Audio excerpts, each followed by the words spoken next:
Hello, hello, people. Hi. I'm waiting for Wendy to join me. This is very exciting. All right, let me invite her again. All right, we'll see if she. Hi. Or I was going, where's Brian now? I'm here. I'm here. Hello. Look at all the people. So, hey, Corey. Hey, Oh my, everyone. Oh, I'm so glad you're all here. Yay. we're doing this. We Yay. are. We are doing it. Oh my goodness, it's so exciting. Do I need to invite people here? Is there a feature where I can invite all of my or it just happens? They get a notification that you're live. So if there's anyone who's on TikTok, they'll get a notification that you're live. Hi, Nana. Oh my gosh. Hi. I'm so excited that you're here. Not sure, but since I registered, I was notified. So I guess people who were registered were notified. So that's really exciting. That's exciting. Lynn. Oh my gosh. Yay. Look at all the people. It's so wonderful. Thank you for coming. This is going to Yeah. be fun. Stick around. We've got a nice evening planned, right, Brian? That's right. That's right. 8 p.m. You made it. 8 p.m. your time, 6 p.m. our time. So that's great. I'm wearing my Debbie Gibson t-shirt. Oh, nice. Yeah, maybe Debbie will show up. That would be pretty cool. 9 p.m. Nana's time in Maine. Oh my goodness. With Nana here, we can't talk about it being cold here in LA. I'm sorry. Right? Oh my goodness. Oh wow, Arizona. Arizona. Cool. How can you tell where they're coming in? Do you see the chat? Are you able to see the chat? I see people joined, but I don't see the chat. Oh no. So if you swipe I don't know. I don't know why you can't see the chat. Invite the host to match. I don't know. Um, so you're gonna be the one looking for questions, and I'll feed us. I'll feed it to us. If you like swipe to the left, you should be able to see. to the Like left. if you go down Down. below us and then swipe, tell her to swipe left. She can't see your chat. Yeah, if you swipe left on the screen Oh, at the bottom, yeah, like just swipe left. swipe left at the bottom. Uh-oh. We might have lost her. She won't be able to see your chat. Oh, she'll only be able to see her Right. chat. Thank goodness for Corey. Corey is our live expert. So you'll only be able to see your chat. So I'll have to feed you the questions. Oh, okay. All right. All right. Somebody said we were That's cute. I heard that chat. that we're cute. Yes. Hi, Brian and Wendy. Jamie Holland is on her granddaughter Lily's account. My Yeah, thank goodness for the youngins having TikTok, right? Yay. Yay. Thank you everybody for showing up. We got some deep questions. We're gonna talk tonight, me and Brian, my buddy, you know. And so glad you all could join us. Yeah, what is it you always say, Corey? Hit the likes. Y'all hit that, tap that screen. Give us those likes. So Yeah, let's get some action here. And oh yeah, Nana actually started her TikTok account as a way to monitor her grandchildren, and now she's a TikTok star. Nana is, well, you'll have to fill me in where to Oh find my her. God. Carrie, I will connect you to her. She is phenomenal. She's a wonderful friend. She's an incredible person. Or she can follow me and I'll just follow her back. Yeah, that's right. That's right. That That's sounds good. Cool. Well, how do you want to get this started, Wendy? How do you want to start? I think, Brian, I'd like to just kind of hit you with a question and we'll go maybe back and forth. We can play a little ping pong here with the questions. Okay, How's cool. I like that. We're here. We're just gonna have some fun, right? And then y'all in the comments, please ask some questions as well. So that would be awesome. So so, Brian? I'm wondering. I'm a big follower, big fan. We work in the same field, so I'm fortunate. I'm blessed to get to see you a lot. But your perfectionism. and how does that play into your creativity and vulnerability, as an artist, when you're singing or when you're doing anything? How does that play in? Oh gosh, I sometimes say, I think probably, I don't know if everyone here knows I'm in addiction recovery, and I sometimes joke about being a recovering perfectionist and a recovering people pleaser. But I tell you, that last TikTok that I made of me singing that song from A Walk to Remember, I sat, it's an embarrassing number of times trying to sing that song. And even, let me even go back to when I was saying Maria from West Side Story, because I think this will actually say a lot about me. So I played Tony twice. I played Tony in college and then professionally when I was in my early 20s. And here I am, 45 now. And when the movie came out, I felt I need to sing the song. I keep talking about playing this part and I keep talking about how great the movie is. And I owe it to my followers to sing a song from this movie that I keep talking about. And it was, my poor neighbors were probably like, stop singing that damn song from West Side Story, because I couldn't sing it like I did when I was 20. And, one of the things I love about some of the people that are here, like Corey and Nana, is that, I learned from Corey that you just post, you post, but I could not post that song because it wasn't perfect. And so for me, perfectionism today, it can be a real hindrance, I think, for me as a creative person, because I haven't learned how to turn perfectionism from a defect to an asset. Not yet. Right. Well, I can identify with that. For a long time, I didn't write because I wanted to be perfect, and I suffered from fraud syndrome, that, oh, I'm not a writer. Who's going to read what I have to say? And so my perfectionism kept me from even trying. Yeah. Nana says, I never spend more than 5 minutes. And that's probably why you're so authentic. Yeah. When you do something over and over and over again, it's like, I don't know, it takes away the vulnerability, like you said. Yeah. Yeah. Yeah. Rick, it says, I am my own worst enemy. I know what that feels like. Yeah. I know what that feels like. Well, I want to ask you a question if that's okay. Huh. So I don't know if you all know, Wendy is a phenomenal author. I haven't read Incorrigible yet. I'm a horrible friend, but I have read Motherload. That's okay. And it is a remarkable. Oh, Tim says, I have too many interests and can't focus. And that can be a problem for me too. Too many interests and can't focus. Do you relate to that, Wendy?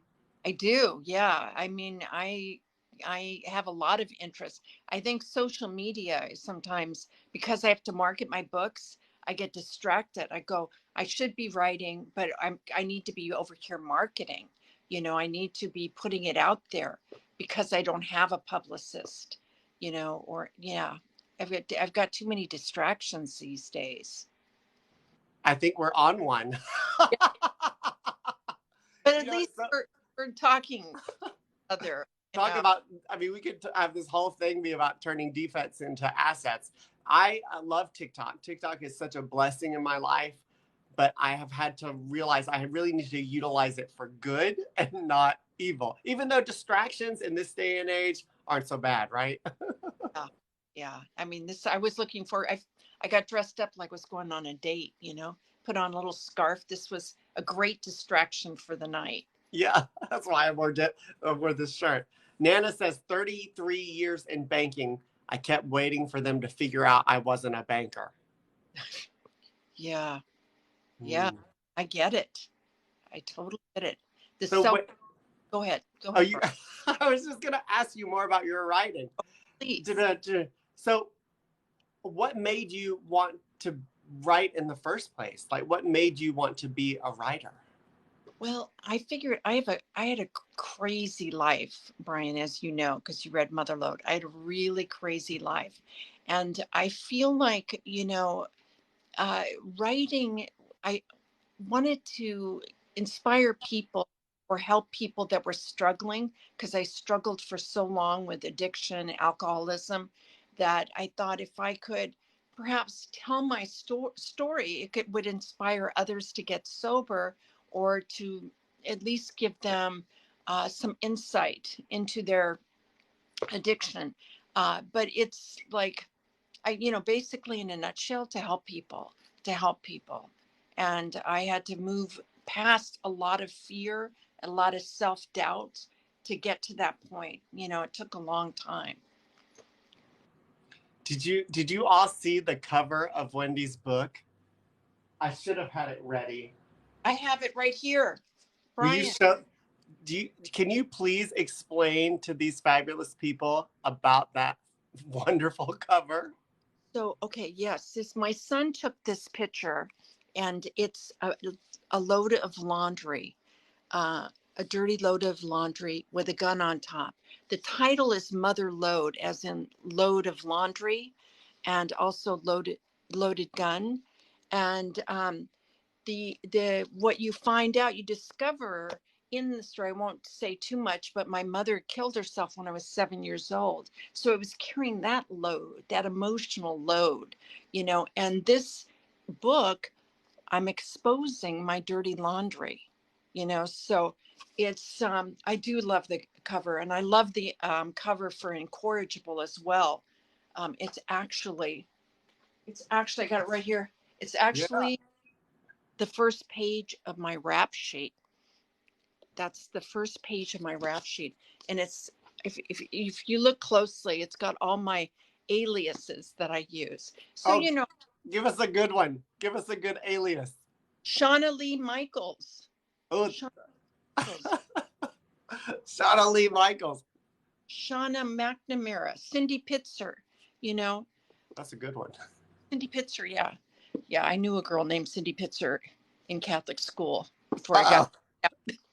So, these kind of stories, I mean, you just have to write them down. It's like, it's so, yeah. Yeah. Double entendre. That's right. So I'll ask you a question. Oh, exciting. Okay. And y'all, if you want to ask Mother Load, I read 3 times from front to back. That's from Jamie. Jamie read it 3 times. Jamie is my biggest fan. She loved it. What is different now, with going for your dreams, as opposed to when you were like 20 years old, 30, I mean, you are 30, sorry. 45, y'all. I'm 45. The ring light is on. There's the real me, but there's the 45 years old. What is it? Oh, gosh, the difference. I kind of made a TikTok. Oh, Wendy and Brian, I absolutely love and adore you. I just wanted you to hear that. Tim, I'm going to get to your questions. Who said they adore us? Jamie, your biggest fan. Thank you, Jamie. Yes. So, I felt really fearless in my 20s.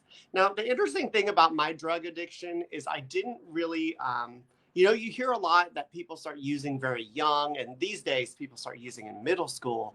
I mean, very young. I hate to say it, but that's just the reality.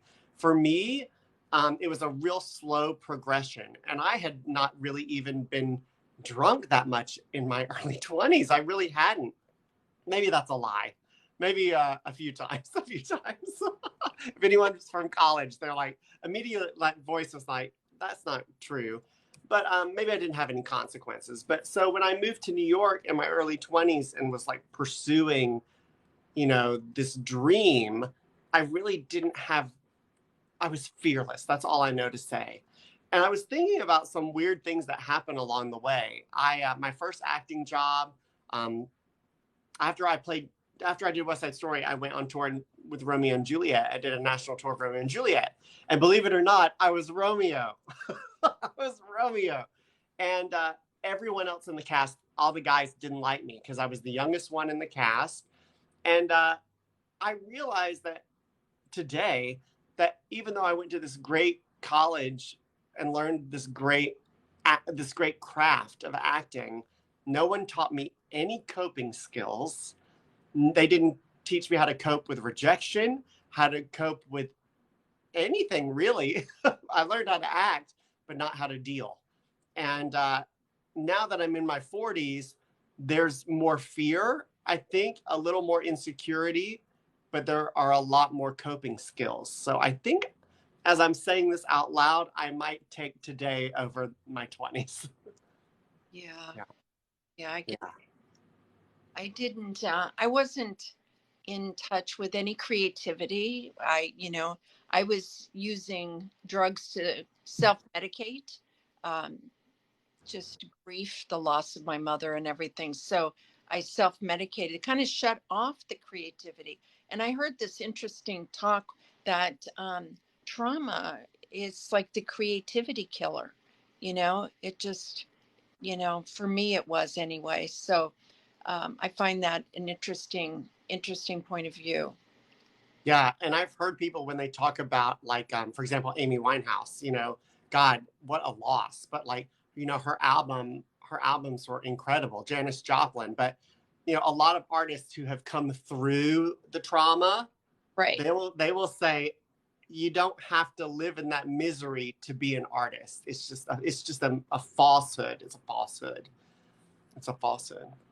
So how was getting sober? When you got sober, how did you were you easily creative, or were you challenged? What happened? Oh, that's a great question. So, the last show that I did in New York, I was doing a brand new musical, um, in a theater festival, and it was called Big Rock Candy Mountain. I think it's based on See, I was half checked out, and the tech rehearsal I didn't even show up for, um, and the reviews. I didn't read reviews often, but I read those, and I remember one said Brian Whisenant, it's almost like he isn't even there. And I was like, duh, because I was barely even there. And so after that, I kind of like stopped auditioning. And so when I got clean, it was a whole new ball game. Like I used to like hype myself up, or I'd like take a shot and I'd hype myself up before I'd go on stage. And I remember the first play that I did, I had 10 months clean. I did my first play and I was getting backstage. Oh, I love the hearts. Y'all are sending so many wonderful things. Oh, And Corey is so good about saying thank you. And I have not said thank you to anyone. oh, Thank you for all the hearts and the fabulous things. We thank you. oh. It's wonderful. Oh, and there's a sea of things. I want to see the hearts. I'm missing out on all the hearts. We got Well, next time we just got to get you. We'll get you to host the live event next time.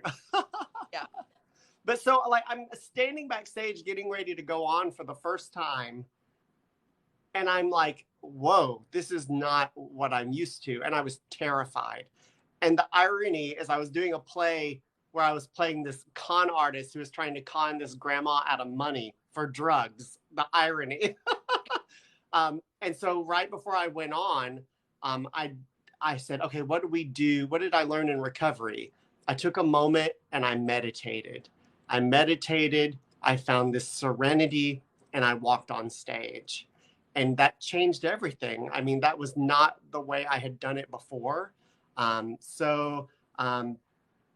I tiptoed in. I started in community theater, community film, and I right before I left Mississippi, I finally acted for money again.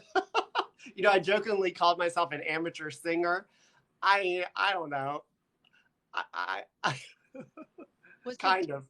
in Mississippi? How was it like different than Mississippi? I know that's where you're from, and California.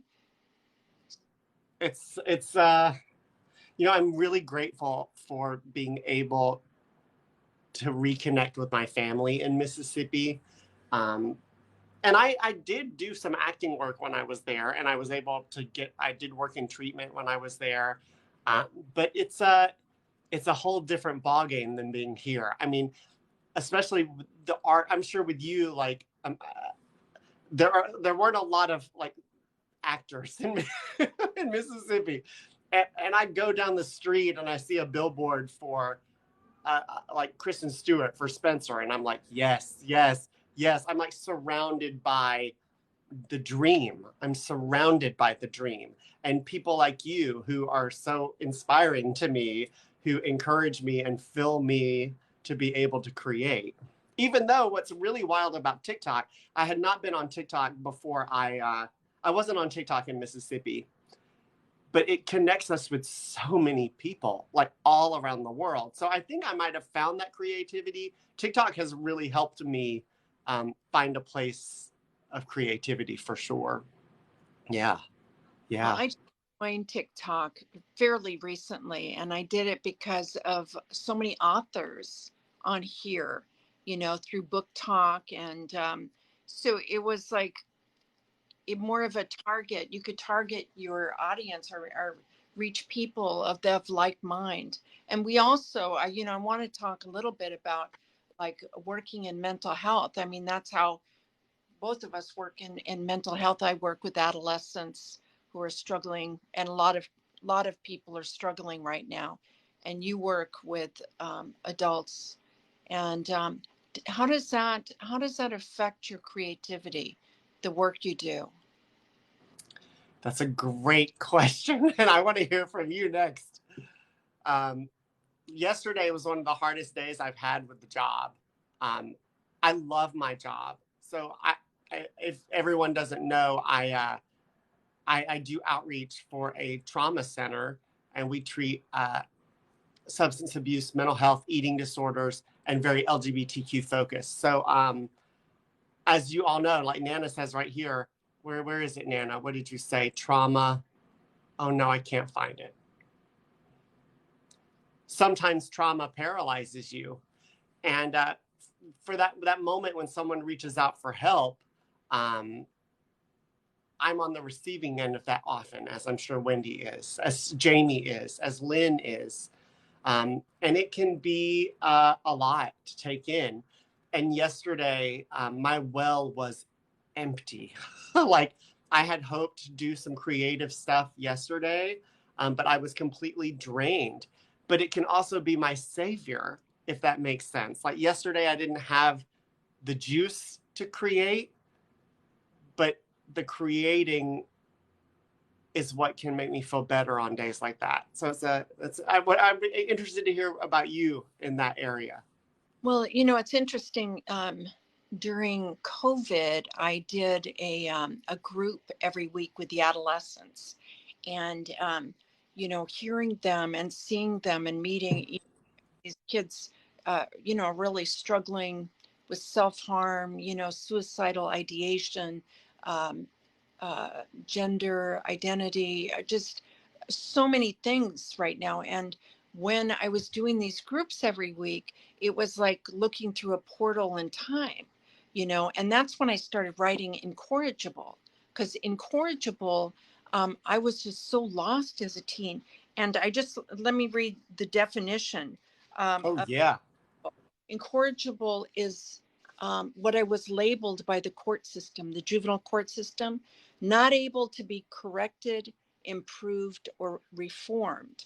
So that's a label they put on me. And as I talk to parents that call me to get, I would never say to them, well, I'm sorry, your kid is just incorrigible. They can't be reformed. It's a horrible term, and they still use it in the justice system today.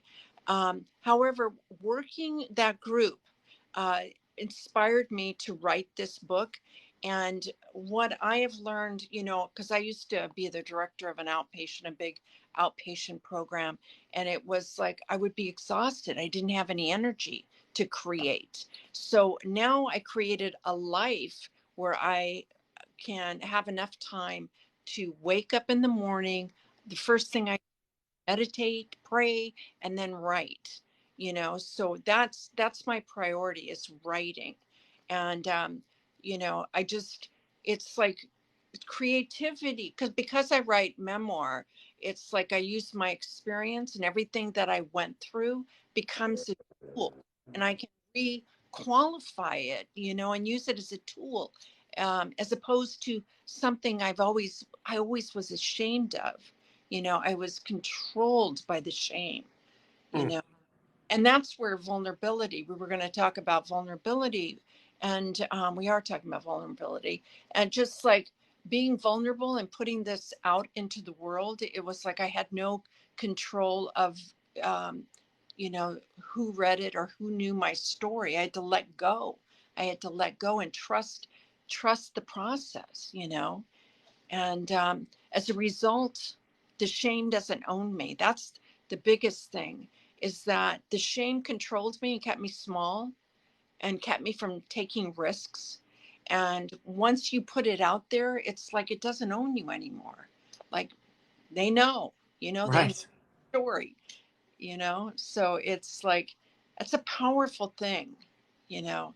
Because when it was the first book was coming out, a lot of shame came up for me. A lot of shame, and I was surprised that I could feel that kind of, oh no, what have I done? Can I really pull the trigger? Can I let people in? I'm so glad I did, though. I'm glad you did too. So we have a few questions. Let me get to some of the questions. All right. Okay. How do you share your war stories without putting too much emphasis or unnecessary glamour on them in writing or creating? Doesn't have to be writing. So for you, I mean, how do you do that, Wendy? You do it so beautifully in your book. Well, yeah, I don't think that there is anything glamorous about, ending up in the jail, um, with, uh,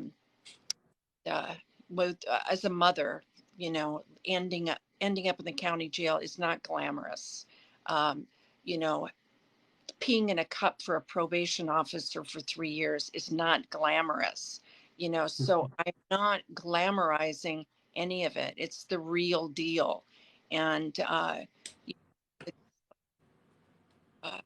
you just come from the heart, and either you're going to speak the truth, you're going to tell your truth the way you remember it, or why bother?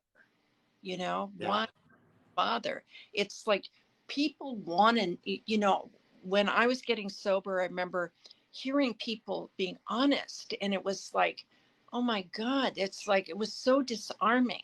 It just like, it got me, when people were honest. And, I want to, uh, you know, be that open with people. I want to be that open, and, trust the process. Yeah. Yeah. For me, I think it's like your book is so entertaining, even in its non-glamour. Even peeing in a cup is entertaining. And for me, I think my some of my stories that I share are, I think you're just honest about it. Like I know that in treatment they're like, don't tell war stories, don't tell war stories, but they're so damn funny. Some of the situations I got into, I mean, it wouldn't be funny, like it wasn't funny at the time, but when I'm coming out of it, it's just kind of like, what can you do but laugh at yourself at some of the situations I ended up in, right? Uh, Right. and if drugs weren't fun a little, I mean, for me, they were fun for a little while, maybe for a few years, a few years. It stopped being fun for me. I mean, initially it was, but it stopped being fun. Yeah, maybe that's why maybe that's why you have a lot more clean time than me, because it took me a while to get there. All right, here's more questions. How do you deal with reacting and not reacting while maintaining boundaries in sobriety? How do you deal with reacting and not reacting while maintaining boundaries in sobriety? So, well, maintaining boundaries is really hard. I was a drug and alcohol counselor, and I think I got my training there. I did that for 5 years in a hospital. And, you'd be buried alive if you didn't set boundaries. And when setting a boundary, someone told me, a very wise one, if you have a choice between feeling guilty or feeling resentful, go with feeling guilty, because guilt is what you feel when you're taking care of yourself. Resentment is what you feel when you're taking care of them. So it was like I had to train myself to say no, and live with the guilt, be uncomfortable with it until ultimately I learned how to set boundaries. And also in this kind of divisive times that we're living with, this black and white, just it's like I don't have to prove my point of view to anybody. I mean, I've certainly tried. I certainly tried for a while to convince people of my point of view on certain things, but then I realized, it's like they can have their own point of view. I can have mine. I don't have to convince them. It's much easier for me to just be at peace if I'm not trying to convince everybody, you know, of my point of view. Yeah, that's good. Powerless. Powerless. I love that quote about resentment. The one I love is resentment is like drinking poison, expecting the other person to die. Oh Yeah. my gosh. That's yeah.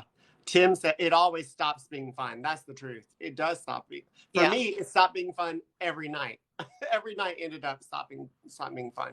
All right, we have some more fabulous questions. Oh, we have some purchasers of Motherload in the Oh, comments. oh, thank you guys. Okay, from Nana. When did you realize you were no longer chasing a high, rather you were just sick? That's a good question. That's a No, good say question. that say that again, Brian. When did you realize you were no longer chasing a high, rather you were just sick?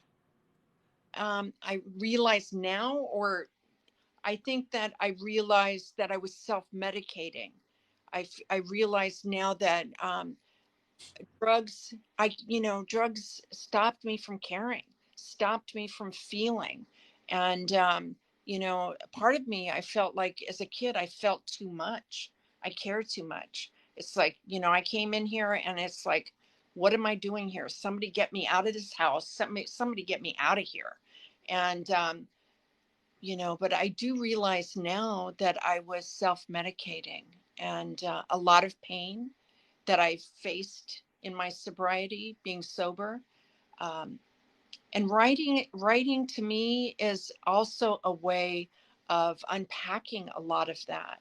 It's unpacking, it's like going back to the scene of the crime and changing the narrative. And one thing I think that's really important is that as a result, I have two sons, I have grandkids, and it's changing to me getting sober and writing, and it's changing the narrative and the trajectory of my family's lineage of alcoholism, mental illness, and yeah, and that's what I wanted to share with people in the book Motherload. Yeah. It's interesting. For me, when did you realize you were no longer chasing a high, rather you were just sick? I had a very specific moment where I had that transition actually. And I was living in LA before, it was 2013. And I was using meth. And the meth scene, the meth world is a very underground, strange thing. And I remember I was using with these guys, and it's so intense because this drug like does this thing to you where you're like best friends and you're in love, and oh my God, I can never live without you, even though I just met you 4 hours ago, kind of thing. And I had these couple of guys that I was using with, and I was about 37 at the time, and they were younger. They were like in their late 20s, and I remember one of them was like, "What are you even doing here?" I said, "What do you mean?" He's like, "You don't belong in this world." He goes, "Get out, get out." Now, we know that it's easier said than done than to just stop using. I mean, I really couldn't just stop until I did, I guess. But like, I remember there being a moment a few weeks later where I like crossed a point of no return. And I was chasing that the first time I used meth, I kept chasing that feeling because, addiction was progressive for me. It was alcohol, then it was cocaine. But then meth solved all my problems until it was the ultimate soul killing problem. And it's overwhelming to think about. But I remember crossing the point of no return when I was just kind of like, screw it. I'm using, and it became my entire world. And so I think that's when I was just like, I surrendered fully to addiction. And that actually, I think, helped me to get clean a few months later when I finally was just like, I'm an addict. I'm an addict. So, yeah. Yeah. Yeah. Y'all got any more questions? Your questions are good. Did I Guys miss are anyone? Oh, we have some very fabulous people in this TikTok tonight. Thank you all for coming. Thank you guys for being here. All Do right. Well, you let me. would you like us to do more of this? Brian and I would love to do these every once in a while. If you guys would show up or you enjoy. I saw a heart pop up, so I guess that's Yeah, some hearts. some Oh, heart. Shireen's here. Ah, hi, Shireen. Shireen. Now Shireen works in the creative field. We're talking about mental health and substance abuse. Um, Shireen works with the musicians that are struggling. Music Cares, Yeah. great station. So glad you showed up, Shireen. Give you a big shout out. And Yes. Amy works at Creative Care. I mean, there's some. Is Lynn here? Lynn's here. She was here. I don't know if she's still here. She So I was mean, here. we got some heavy hitters in the world We of mental do. here. People that Yeah. it's like that's what is incredible is that my life, it has really meaning because of all these people that are just my heroes today, that are saving lives basically, because we know, or anybody that's struggled with addiction or has a family member who struggled with addiction, it's a deadly disease, and when you're like, when somebody's ready, to ask for help, you want a Brian on the other end of the line.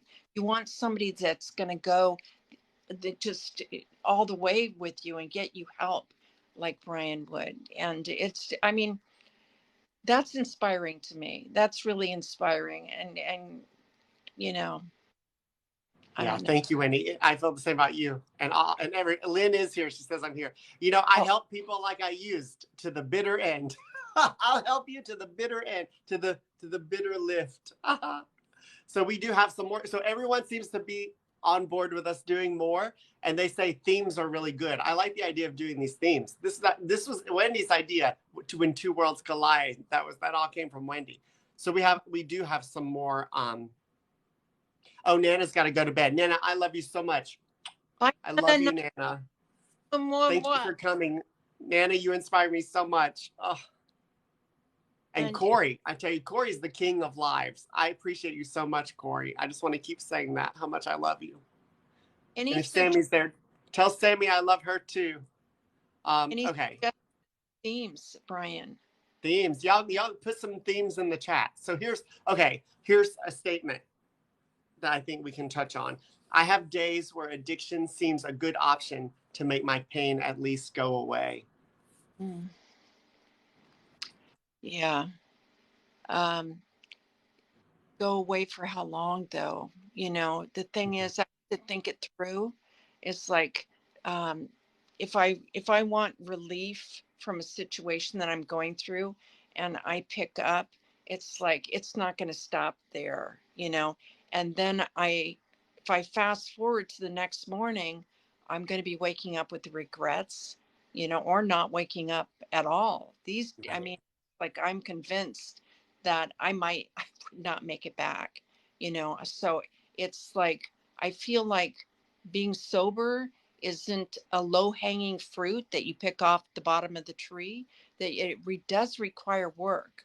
But I mean, I've had periods in my sobriety, dark night of the soul shit, that just, it was dark, and I rode it. I rode that wave. And I'll tell you just one little thing that did that helped me when I was going through a really dark period. It was like my energy was really low. And we are all energy beings. And I started doing Zumba dancing. I started going to Zumba dancing, and I would tell Lynn's gone Zumba dancing with me. It's like, I would tell my Zumba instructor, I go, you're my antidepressant. You are my antidepressant. I, I'm telling you, I would go four times a week. I couldn't get enough Zumba. So it was like, I had to take an action, that lifted my vibration. That's why I hike every morning. I go out, I walk in the mountains. I'll hear a little bird chirping, and it'll just like, whatever I'm thinking about seems to get quiet. My head seems to get quiet when I'm out in nature. And then I can have a whole lot of fun on the dance floor. I was dancing earlier in here, getting ready for this. It was like dancing. That's awesome. Movement helps a lot. I've been wanting a whole group. It's funny, at the Abbey, I don't know how many of you know about the Abbey, this famous gay bar in Los Angeles. I never made it there when I was drinking, but I want a bunch of us to go and go dancing. Like, I think that would be so much fun. I really want to do that. So, Shireen, are we going to go dancing? We're going to go dancing at the Abbey. Yeah, movement, like CrossFit makes a huge impact on, not to be that jerk who talks about CrossFit, but I love CrossFit so much. That's antidepressant. Yeah, it's a time for me to yeah, Nana, it's like Nana has to get the snowblower to go for a walk right now. Oh, it's cold up in Maine. It's cold up in Maine. All right, we have a few more questions. Oh, Sammy loves you. Sammy. Oh. Okay, let's see. What is your advice to someone who is the life of an addict who doesn't see it? It's the life of an addict what is your advice to someone who is the life of who has the life of an addict who doesn't see it? Am I reading that right? Am I reading that right? I understand. If does a person know somebody that is acting like an addict? What is your advice to someone who is the life of an addict who doesn't see it? Well, if it's somebody else that is an addict, and did the other person? In the of an addict, in life. What's your advice to someone who is in the life of an addict who doesn't see it? So an outsider looking at, someone else's life, it's like I am powerless over somebody else, just like, that guy that you were with said, get out of here. He was powerless with you. I, was powerless when I wanted to stop. Um, it's hard. That's a tough call because there's so many components to it. It's like we don't know what the situation is. We don't know if it's a family member. I mean, with a family member, I, would confront somebody and say, what's going on? Do you need help? I'm worried about you. But if it's somebody that is not that close, it may not be any of my business, and I can just pray for them. Yeah, it's hard. I think I can share. I feel like I could share easily on here about this. My one of my closest friends. She's been using for a long time, and I was the one in denial about it for some time. Like, I remember I programmed for a film festival, right? And I'm like, she's there at the screening at 10 a.m. and she's like drooling, like nodding out. And I'm like, she's just tired. I know it's just 10 a.m., but she's just tired at 10 a.m. And that kind of thing kept happening. Like, she'd nod out at the dinner table. I'd be like, oh, honey's just had a rough day, And then finally I was like, Brian, wake up. She's using. And, I was just talking about this with the sponsee last night. And I'm not sure she knew I don't know. I'll never know because she died. But I will say this. I confronted her about it. And I try not to live in regret, but I'm not sure it was the right decision, like the way I approached it, because the last words she ever said to me were, you say that you love me no matter what, but that's not what you showed me. So it's like you said, it's really different with each situation. You know, it's different with each situation. But you can hit me up later in my direct messages, and we can talk all about it. We can talk all about it. Um, okay, what else we got? I find myself acting in ways I would have when I was using. You and me both, my friend. Probably not Wendy, but I find myself acting in ways I would have when I was using, but it could be anything, eating, etc.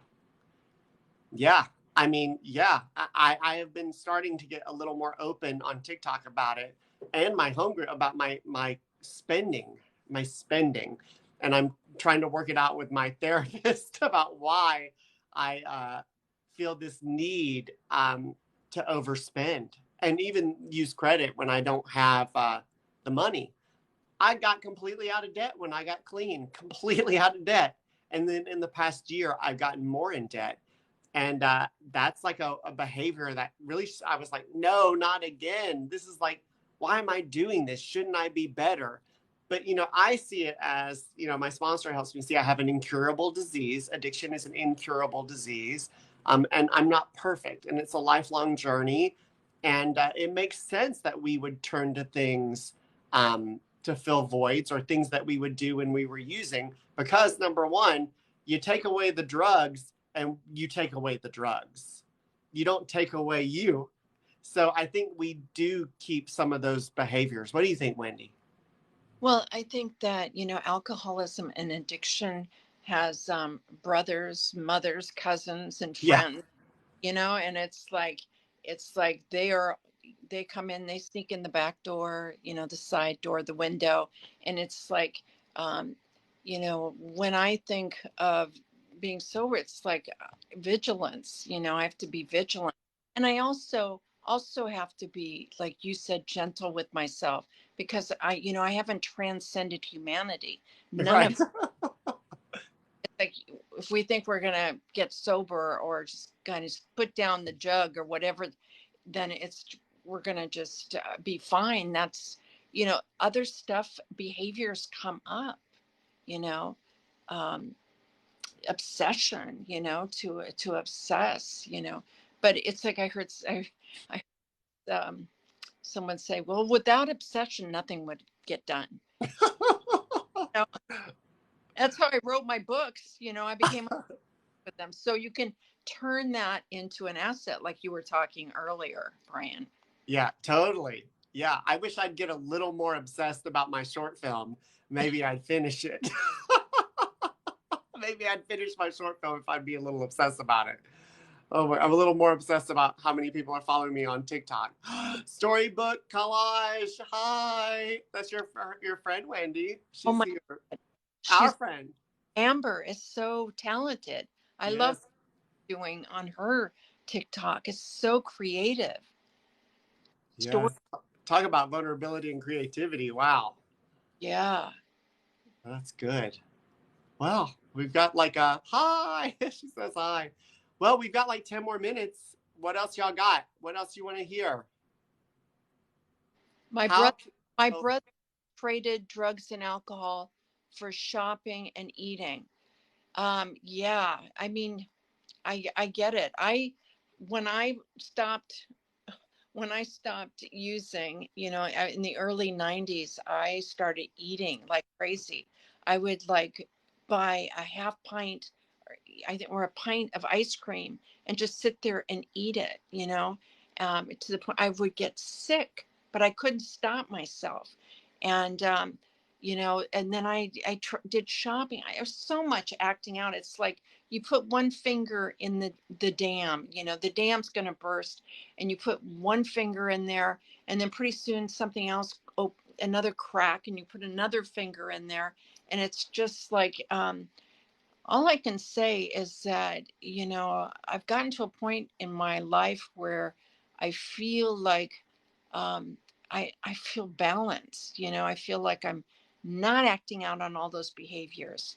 I've confronted them, the underlying, the reasons why I was acting out in the first place. Those were just symptoms of a deeper thing that was going on inside me, grief, I had to process grief, my mother's death, a lot of things. Yeah, that's exactly right. That's right. And, you know, a lot, it's so funny in therapy, you know, working in mental health. I don't know if you're like this in therapy, but my therapist for the past 2 years has been saying things to me like, now this is probably stemming from something that happened in your childhood. Were your parents ever, what does he say? Were your parents ever critical of you? I said, no, it's not about my parents. I know that's what it is with most people, but with me, I'm different. I'm different. And then I had this memory of going to a piano recital when I was about 16, being in the back seat, and my parents were in the front. And I was the last person to play. And I don't know if anyone knows anything about like piano recital. So being last is a big deal. It means you're like the best or you're given this opportunity. And so this 16-year-old who had already been going through it, being in the closet, struggling with like, I mean, I have to say it, you know, being molested by a person from the theater. I mean, all these terrible things. And this one thing that I loved, my parents, literally, my mother, I say, please stop fighting. Please stop fighting. This is important to me. My mother turns around and said, this isn't about you. This isn't about you at all. And so that moment was like, that moment told me not, they didn't even criticize me. I meant nothing to them in that moment when I was having all this tumultuous stuff happen in my life. And so you take away the drugs and you've got all of that still. So here I am, 7 years clean. You know, I go to meetings, I go to therapy, and yet here I am dealing with this. And there are going to be some nights that I go to that Chevron and I go get some ice cream instead of dealing with it. And my therapist says, just get you some of that enlightened stuff. It's less calories. Y'all don't tell any, y'all know I work for an eating disorder clinic. Don't tell them I was talking about calories. Yeah. Don't tell them. Don't tell them, y'all. All right, we got some more. We got about 8 minutes. Yes, that's funny. Don't tell anyone I'm counting calories. I didn't. My therapist was the one who said that. I love that analogy of mothers, brothers, sisters, and cousins. That's a good one. That's a good one. Okay, Jenny has a really good question. How can you help a using family member build the strength to quit? How can you? It's really hard with the families. So I, you know, when I got sober, it was like my oldest son was using, and he was very angry at me, and I was very afraid for him. You know, I was afraid. I felt responsible, and this was the result of my drinking and using, and there was nothing I could say that could stop him. And he circled the drain, until he hit his bottom. And the it, for me, what he saw is that his mom got sober, and then my ex-husband got sober. So there was a ripple effect. I believe that there's a ripple effect from addiction and alcoholism, but I also believe there's a ripple effect from recovery, that one person gets sober, it goes out and affects everybody that's around them. So he had that reference. Mom got sober. So it's, they talk about, it's a program of attraction, not promotion. So it's like my job is just to stay sober. And I don't know if the person that asked that is a sober person, but if you can give them, you know, any literature or something, anything that they can pick up and read, because it's like I wasn't listening to anybody, when I was using. I was, you know, I I couldn't stop. It's such a hard place to be in addiction. What do you think, Brian? Yeah, I'm right there with you. It is so hard. I'll never know what it's like. Well, I guess I do know what it's like, because to be a sober person, a clean person in recovery, and see people struggle, because I am one now. I am one now. And it's really hard. I think it's really important to protect yourself.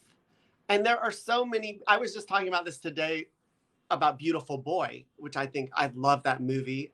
I've never read the book. I've seen the movie. I love Timothy Chalamet. And, David has talked about how he's not sure because he did some real tough love with Nick. And, today he's like, I don't know if I would have. Was it me and you? Cindy, was it us that was talking about this story? I think it was. I think we were talking about it. My friend Cindy is here now. I'm so excited. Um, so you never know. I think it's so important to like talk to other people going through what you're going through.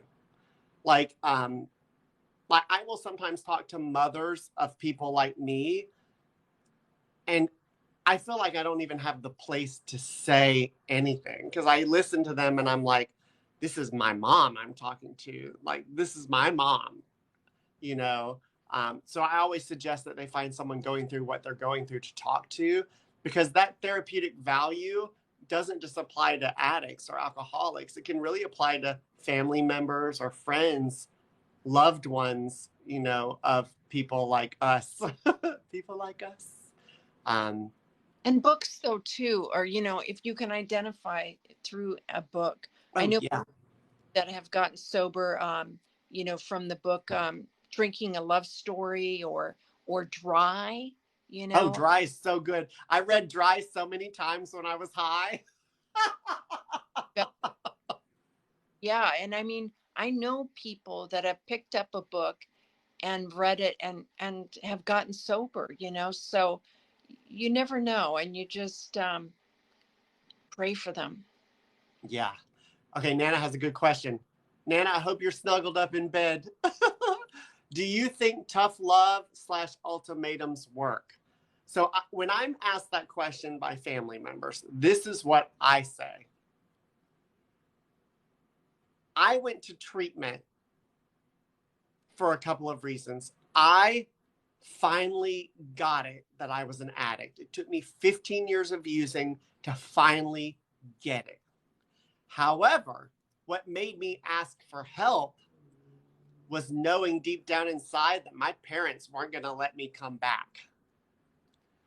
Now, the truth of the matter is, my mother is the biggest codependent in the world, so she may have taken me back because I was pretty manipulative. She may have taken me back, but I didn't think she would, and so I asked for help. I will personally never tell someone to give an ultimatum because, God forbid, I just can't take that on for myself. But it worked for me thinking that they wouldn't take me back. So that's all I can say. That's all I can say. I've seen ultimatums work. It's like, if somebody is dying, or if a mother is, putting the children in danger, I think there is a place for an ultimatum, and I've seen them work. I mean, I, like I said earlier, work with adolescents, and, I mean, it's different with adolescents, but parents give kids ultimatums all the time, and so, um, it, for me, I was like the defiant non-compliant. So I don't know if an ultimatum would have worked, but I've seen them work on other people. Yeah. Cindy asked, I would ask what you mean by work. What I mean by work? Like, what the question, do you think tough love and ultimatums work? I guess what by work do you mean get sober, stop using, stop doing anything? Right. I don't know. I mean, even today for me, if someone's like, you use that credit card one more time, I'm still going to use it one more time. I don't know. Diana Lynn said we had to use tough love with their brother, otherwise he would have run all over us. Yeah. And I mean, I did that with my older son. I had to tell him he couldn't come over anymore because it was jeopardizing where I was living. So, I had to set a boundary there. So, you know, um, yeah, I mean, I'm big on boundaries. I think Yeah. they're Yeah, me too. Me too. Well, Brian, All right, 7. It's 7. did it. Ooh, high I mean, five. if we end on boundaries being good, that's a good way to end because boundaries are good. Oh, well, I guess that's the end. It's 7 o'clock. We've gone for an hour, and you were all with us this whole time. I love you also. You know, at some point, at one point, there were like 60 people up in here or something like that. I don't know. Tell them to come follow me as well. I Yeah, want to y'all, please go follow Wendy. Writer. No, it's Where's Wendy? Where's Wendy? now or something like that. Yes, Where's Wendy now? Where's Wendy? 10,000 likes, y'all. Thank you for all those likes. Oh, my goodness. Wow. 10,000. Yes. better late than yes. So oh yes. What is it you always do, Corey? You do this. Yes. The sunglasses. That's like my dream. Oh, and yes. You so cute. Oh my God, that made me so happy. Oh, I'm gonna get you some sunglasses tonight, Corey, or the goggles next time you go live. What is tonight? This is Wednesday, Tuesday. Yeah, Tuesday night. Y'all are also amazing. Lots of kind words, Wendy. oh. Lynn, finger hearts, roses from Ginny. Oh my God. Well, can you save any of that cute like validation stuff? Yes, I'm gonna take all this validation and I'm gonna save it because I'll probably come crashing down in about 10 minutes. That should be our topic next time, Brian. Validation. What? Validation. Oh my God. Validation and motivation. There's a topic. Oh, there's. Let me write that down. Validation and motivation. That's good. All right. Well, y'all, thank you all so much for coming. That means the world to us. And please stay tuned. We'll do it again, right? We'll do it again, Wendy, right? Yeah. Becky. Oh my gosh. Hi, Becky. You came. Hey, I'm glad you made it. I'm glad you made it. 1976. Me too. Me too. Yeah, motivation and already forgot it. What was it? Motivation and validation and motivation. Yeah. We got a lot of people here listening to us. So yeah, write that down. Yeah, that's cool. You'll hold us accountable. There's another one, accountability. Guys, send Brian all your themes so we can do this again. Stay on 2 more minutes and we get to 11K. I don't know. 10K. We just hit 10K. That's good. I mean, break it down for me, Brian.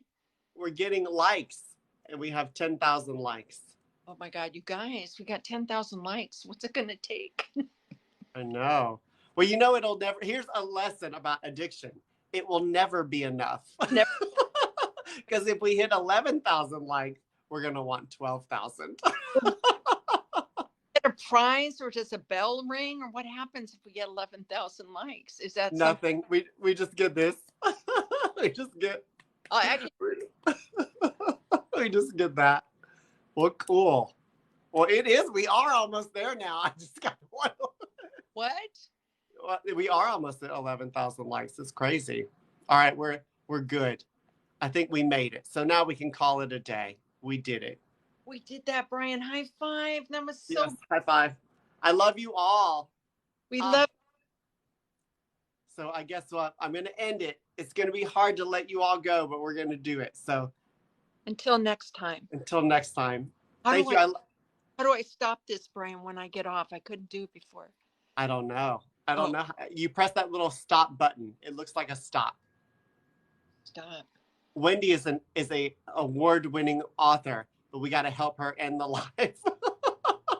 I'm not good with technology here, but right. Bottom left, Corey says bottom left. Bottom left. How you do it. Bottom left. I'm out of here. Bye, I'm out of here too. Bye.